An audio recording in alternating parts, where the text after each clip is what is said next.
Camille n'avait jamais cru au dilemme simple. Pourtant, depuis 8 mois, elle vivait dans l'un des plus brûlants. D'un côté, il y avait Léo. Léo au silence lourd, aux mains calleuses, à la voix qui descendait d'une octave quand il murmurait des obscénités contre sa gorge. Il se voyait en cachette depuis presque 2 ans. Hôtel à la sortie de la ville, parking désert à 2 heures du matin, arrière-salle du bar où il travaillait parfois. Chaque fois qu'elle partait, il lui mordait l'épaule assez fort pour laisser une marque qu'elle devait cacher pendant 3 jours. Il ne disait jamais « je t'aime ». Il disait « reviens vite » avec un sourire qui signifiait « je sais que tu vas revenir ». De l'autre côté, il y avait Samuel. Samuel aux chemises impeccables, au regard qui demande la permission avant de toucher, à la patience infinie. Ils étaient officiellement ensemble depuis 10 mois. Dîners aux chandelles, week-ends en bord de mer, projets d'appartement, présentations aux parents. Il lui faisait l'amour comme on récite une prière, lentement, consciencieusement, les yeux dans les yeux.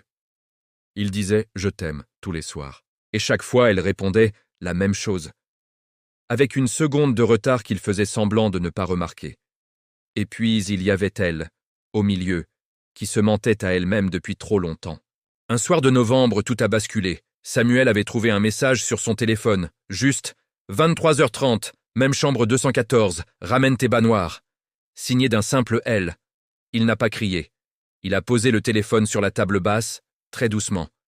Et il a dit « je rentre chez moi ce soir. Prends le temps qu'il te faut pour choisir, vraiment choisir. Parce que si tu me reprends après ça, je ne serai plus jamais le même. » Il est parti sans claquer la porte. À 23h27, Camille était déjà dans l'ascenseur de l'hôtel Formule 1, les bas noirs dans son sac, le cœur au bord des lèvres.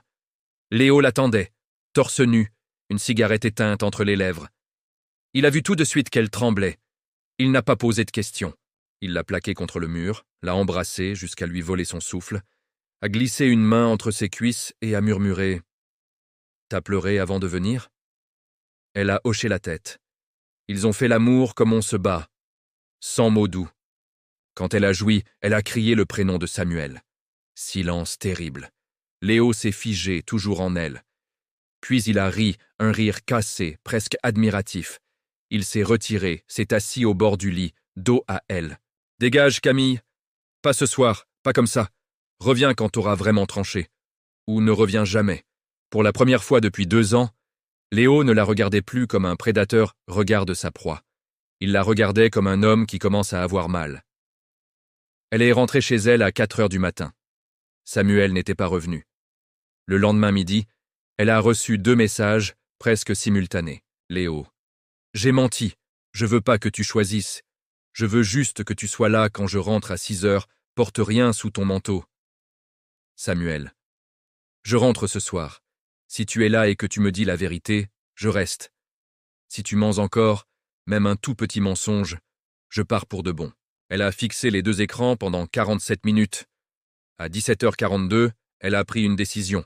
Elle a éteint son téléphone. Elle a mis le manteau noir, rien dessous. Elle a pris un taxi. Mais pas vers l'hôtel Formule 1. Elle est allée à la gare. Elle a acheté un billet aller simple pour une ville où elle ne connaissait personne. Dans le train, alors que le paysage défilait, elle s'est rendue compte qu'elle n'avait choisi ni Léo ni Samuel. Elle s'était choisie. Enfin, ou peut-être qu'elle fuyait simplement les 2 hommes qu'elle avait aimés à en crever. Incapable d'assumer ce qu'elle avait fait d'eux et d'elle-même, le train est entré dans un tunnel.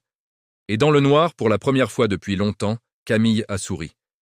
Elle descendit du train, les jambes encore tremblantes de l'adrénaline qui l'avait portée loin de chez elle. La gare bruissait de vie anonyme, des voyageurs pressés, des valises qui roulent. Elle n'avait emporté qu'un sac à main avec son téléphone éteint, une carte bleue et les bas noirs qu'elle n'avait pas enfilés. Sous son manteau, sa peau nue picotait contre le tissu, un rappel cruel de ce qu'elle avait fui, ou de ce qu'elle cherchait peut-être encore. Elle s'installa dans un hôtel bon marché, une chambre aux murs jaunis et au lit qui grinçait.